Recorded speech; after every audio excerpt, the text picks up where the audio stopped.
Okay, stage 2 of our mock sleeve vent. The first thing we need to do is that we've pinned the way that it's going, the direction that it's going.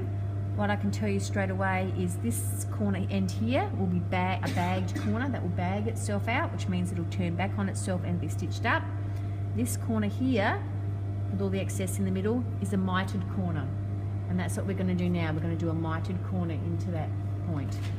Okay, so the very first thing we need to do is to pin him and fold him in place. I've pinned him across. Make sure that that's sitting nice and flat, so there's no excess in that seam. On the edge here, it's nice and flat. Pin him in place. What we need to check is the width of that at the top is the same width all the way down. Okay, so we're checking the width of our vent. So at the top, let's see, it is 3.7. We want it to be at that fold for the hemline, the same deal, 3.7. So make sure he's 3.7 and pin him in place. So that needs to be parallel all the way down. We're now going to fold up our hem into that same corner, pull out that same pin and put the pin through all of the layers. So I know underneath that's parallel, I know that there is parallel, sitting nice and flat, so that's sitting all nice and flat in that corner. We need to define two parts to be able to stitch up the middle like that. The first part we need to define is the point, and the second part is where we finish off. So I'm going to put a pin right through the end of that point like that, and then with my snips I'm going to clip through all of my top layers pointing towards my point corner and to make a notch. Okay, so that's how we define where that seam is going to be. Alrighty, then I can take my pin out of all my layers and my direction that it's going, open him out. That notch there and this notch here are then going to fold back on themselves. I'm going to put that pin all the way through all of my layers like that. I know that's my center where I need to finish. Now that it's open out, I can actually fold them back and match that to that.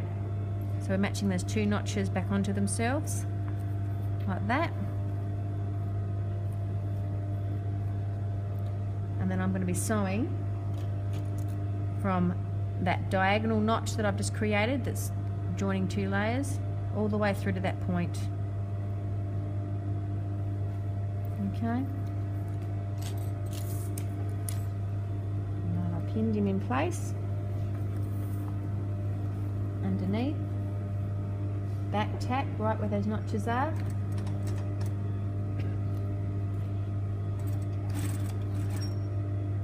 And then I know that I have to finish off where that pin's coming out. That's my end point, so I'm heading straight for it. Back tack, make sure you back tack both ends. You can pull that pin out from underneath. I'm then just going to fold it to the inside just to check that it's correct. Okay, see if it does sit flat and neat and correctly. Okay, yep, it does. It's correct. If you've made a little bit of a mistake and it's pulling a little bit too in, then you can go back in and readjust your seam. Or if you're still, when it's sitting like that, if there's still excess and it's a bit bubbly here, you might want to make that smaller so you can adjust it. Check that it's right. Now, two schools of thought with this one. Just like with our hems, we could actually leave that excess there if we wanted to, and fold it up on the inside and leave it there, so that if we wanted to adjust this jacket and make that back bigger or smaller later, we could. Or I'm not going to, I'm just going to cut mine straight off at a centimetre seam allowance. Okay, once I've cut that off, I'm then going to press that open. But if you're going to leave it there, you just fold it up one side, but I want you guys to cut it off for this exercise. The bulk in there is probably a little bit.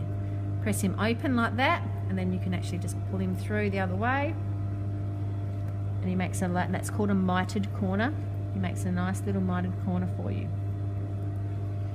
Okay,